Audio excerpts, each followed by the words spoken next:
Hello everyone, good evening everyone. So today I'm going to talk about the TEE term end examination of IGNOU that is going to take place just after 2 days.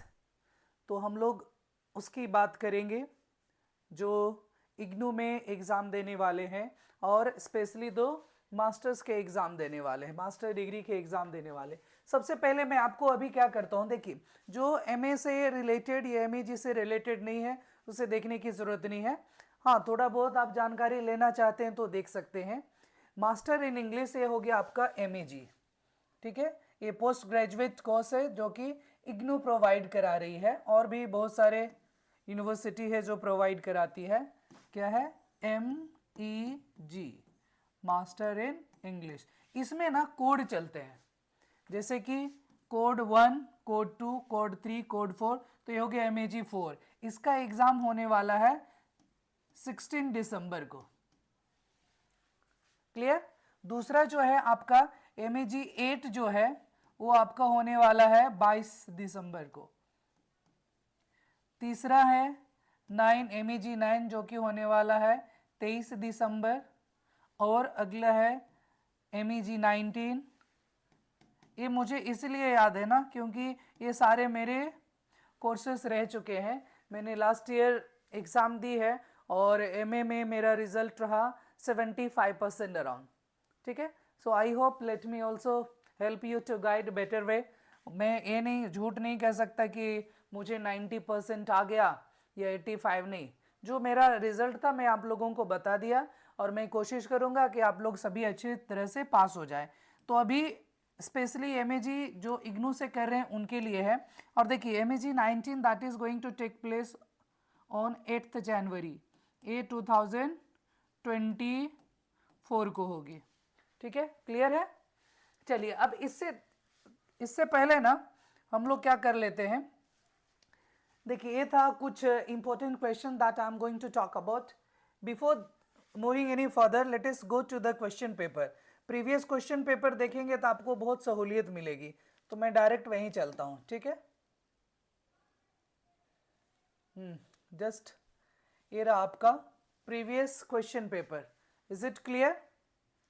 I think it is visible to you all. Number of printed pages, देखिए ये मैंने एक PDF बना करके रखी है MEG 4 का 2022 का क्वेश्चन पेपर। तो जब भी आप एग्जाम देते हो, यदि पहली बार दे रहे हो, ठीक है, या दूसरी बार दे रहे हो, आप भूल चुके हैं, तो आप क्या कीजिए, प्रीवियस पेपर एक बार देख लीजिए, जहां से आपको गाइडेंस मिल जाएगा कि आपको करना क्या है, कितने टाइम होते हैं, कैसे क्वेश्चन आते हैं, ठीक है। चलिए, तो MEG 4 that is going to take place on 16th और उसका टाइमिंग क्या है पता है ना आपको? टाइमिंग जो है 16 दिसंबर वाले अभी तक जो एडमिट कार्ड सब नहीं लिए हैं, सॉरी 2023, जो भी एडमिट कार्ड नहीं लिए हैं ले लीजिए। आपके पास मात्र एक दिन का समय है, कल है, फिर परसों तो 16 है ही। और आपका एग्ज़ाम का टाइमिंग है 2 बजे से होगी एग्ज़ाम, ठीक है। हाँ, 2 बजे से 2 PM से है, और जो कि 3 घंटे की रहती ही एग्ज़ाम। क्लियर है? और 2 बजे से 5 बजे तक है ये एग्ज़ाम टाइमिंग। लास्ट ईयर भी ऐसा ही था, उसके लास्ट ईयर भी इसी अराउंड में था। तो ये 2 बार इग्नू लेती है एग्ज़ाम, तो 2 बार एग्ज़ाम लेती है। एक हो गया आपका 2 to 5, ठीक है। चलिए, तो क्वेश्चन पेपर में इसको जूम करके दिखा देता हूँ आपको। आप सबसे पहले क्वेश्चन पेपर देख लीजिए। देखिए, MEG 4 aspect of language, language से रिलेटेड है। इसमें बहुत सारे ब्लॉक हैं, करीब ब्लॉक 8 से 10 तक ब्लॉक है। उतना पढ़ना मुश्किल है, इसलिए मैं आपके लिए कुछ शॉर्टकट फार्मूला लाया हूँ। शॉर्टकट फार्मूला क्या है, इंपॉर्टेंट क्वेश्चन, आप उसको एक बार देख लीजिए, बहुत ज़्यादा सहूलियत होगी। क्लियर? देखिए, मैक्सिमम मार्क्स इज 100 मार्क्स।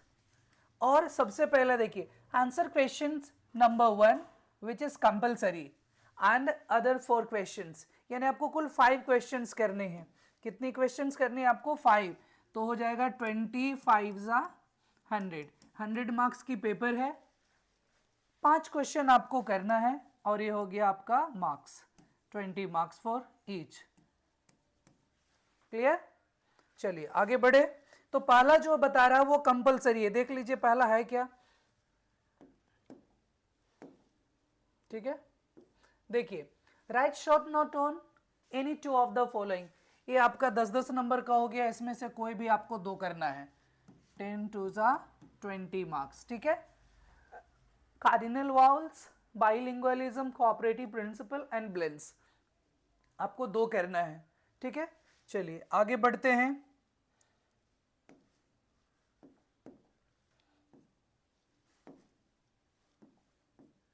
अगला है क्वेश्चन नंबर 1 और ये रहा question number 2। Discuss the differences between human and animal communication. Already you know better communication. Also elaborate how and why languages originated. कैसे और क्यों लैंग्वेज की शुरुआत हुई है, उत्पत्ति हुई, उसको पढ़ेंगे। ठीक है, मतलब उसके बारे में आपको डिस्कस करना है। 20 मार्क्स। क्वेश्चन नंबर 2 हो गया। चलिए अगला है आपका क्वेश्चन नंबर 3, देख लीजिए। Describe the example of main categories of the consonants, phonemes of English। थोड़ा मुझे धुंधला दिख रहा है, आपको ठीक दिख रहा होगा, मैं थोड़ा छोटा करता हूँ। ठीक है, outline the history of change in English spelling system. देखिए बहुत सारे चेंजेस आई है, सिर्फ स्पेलिंग में ही नहीं, वर्ड्स में भी आए हैं। ठीक है, वोकैबुलरी में भी आई है, और यहाँ spelling system. Describe briefly the test used in identifying अ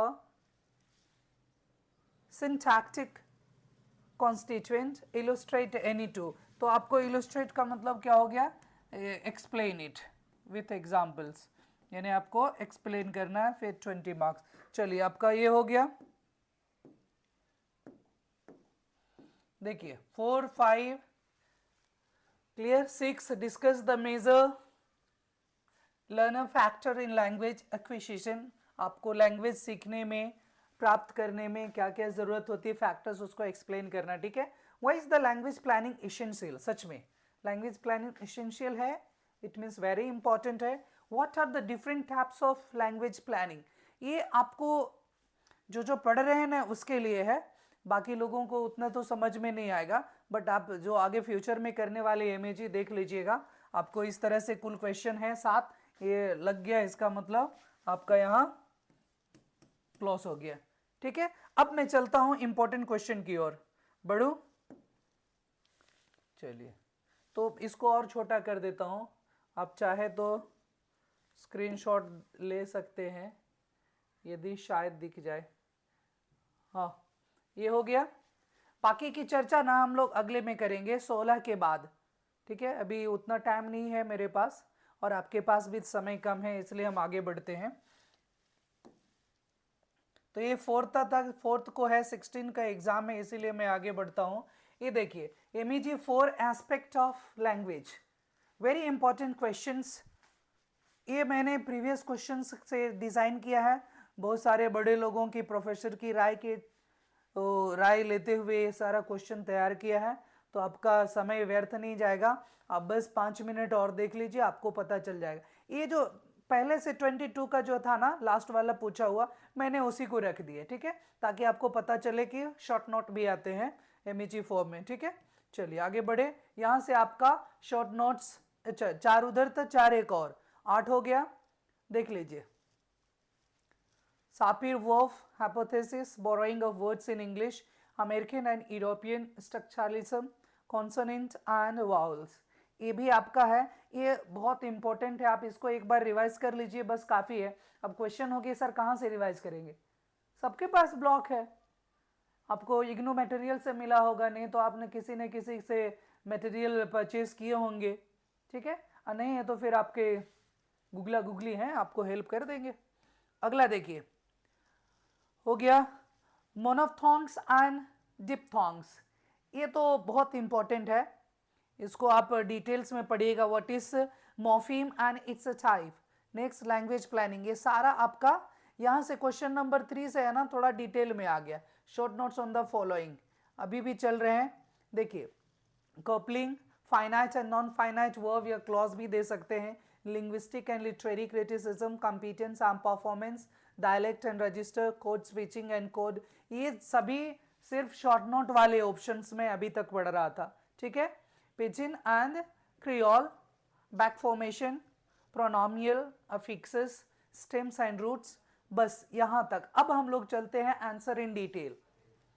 मैं ज्यादा क्वेश्चन नहीं आपको दिखाऊंगा, ऐसा नहीं जैसे उसमें 7 क्वेश्चन थे उसमें से 5 लिखना था, पहला शॉर्ट नोट में था तो शॉर्ट नोट की बात होगी। अब जो है आपको डिटेल में लिखना, 20-20 नंबर का है तो 5 करना है आपको, तो उसमें से ज्यादा नहीं, 10-12 होगा मेरे पास, बस काफी है उतना। उतना में से हमको लगता है आपको, जिस तरह से मुझे 75% आया तो आपको भी आ ही जाएगा 75 एंड अबव आ सकते हैं। चलिए ये रहे, देखिए मैंने 1 2 3 4 सेट पहला में रखा है। Consonants, how are they classified, illustrate with your. तो देखिए व्हाट आर कॉन्सोनेंट्स, इसमें ना आपको पूरा साउंड बताना है, लेटर्स बताना है, ठीक है। चलिए अगला है discuss difference between European American एक्सट्रालेज। ये जो आप शॉर्ट में मैं रखा था वही आपका लॉन्ग में भी मैंने दे दिया है। Relationship between linguistics and literary criticism, in what way can linguistics aid in the analysis of literary text. अगला है आपका explain and exemplify language variations in terms of dialect, style and register। ये देखिए वेरी इंपॉर्टेंट क्वेश्चन है, सारा very important question है और मेरे पास ज़्यादा कलेक्शन नहीं है, आपको टाइम भी बहुत कम बचा एक दिन में। अब क्या करेंगे, तो एक बार देख लीजिए सबका समरी, ठीक है, और ये क्वेश्चंस को एक नज़र देख लीजिए, पहले से पढ़ें तो बेटर है, नहीं तो बस इतना काफ़ी है। देखिए ये हो गया 8 तक, बस इतना ही क्वेश्चन है, थैंक गॉड, ज़्यादा नहीं है, मैं सोच रहा था ज़्यादा है। कुल 8 क्वेश्चन है। लीजिए मैं इसको इधर हटा देता हूँ, ठीक है। कुल 8 क्वेश्चन, एक बार स्क्रीनशॉट ले लीजिए और देखिएगा। एग्जाम 16 को है ना, ठीक है, 16 को मिलते हैं, फिर शाम में रात में बताएंगे कैसा रहा एनालिसिस, इसमें से आपको पूरा मार्क्स मिला या नहीं, या आपको पढ़ना व्यर्थ था, ठीक है। पक्का मिले उस दिन, आपका शाम 5 बजे तक है ना, तो करीब 8 बजे मिलते हैं, ठीक है। 16 तारीख को हम लोग 8 बजे मिलते हैं, दैट इज सैटरडे, हाँ सैटरडे है, हम लोग शाम में मिलते हैं, पेपर एनालिसिस करेंगे। सबको कितना आया आप मुझे एक बार बता दीजिए। फिलहाल आप देख लीजिए आपके लिए कैसा रहा, स्क्रीनशॉट ले लीजिए। Outline the grammatical change from Old English to Modern English, क्या क्या ग्रामेटिकल चेंज है। हाँ ओल्ड इंग्लिश मॉडर्न इंग्लिश में बहुत ज़्यादा चेंजेस है, आप एक बार देख लीजिए। What is speech community, discuss the problem in defining speech community, give an account of the different types of clauses in English with suitable examples, difference between standard and standardized English। ये था आपका A और एक और दूसरा, बस इतने ही question है, देखते हैं कितना गेसिंग काम करता है, ठीक है, क्लियर। और ये था आपका शॉर्ट में 2 पेज, इसमें भी शॉर्ट में भी था। चलिए तो इतना ही, thank you, take care, bye bye. To stay with me, to be connected with me, please like share and subscribe करके चैनल रखिए ताकि आपको सब जानकारी मिलता रहे, और भी बहुत कुछ आपको सीखने को मिलेगी, so don't worry about that. Thank you, bye bye, take care everyone. मिलते हैं फिर 16 तारीख को रात 8 बजे और बताएंगे आपका एग्जाम कैसा गया। Thank you.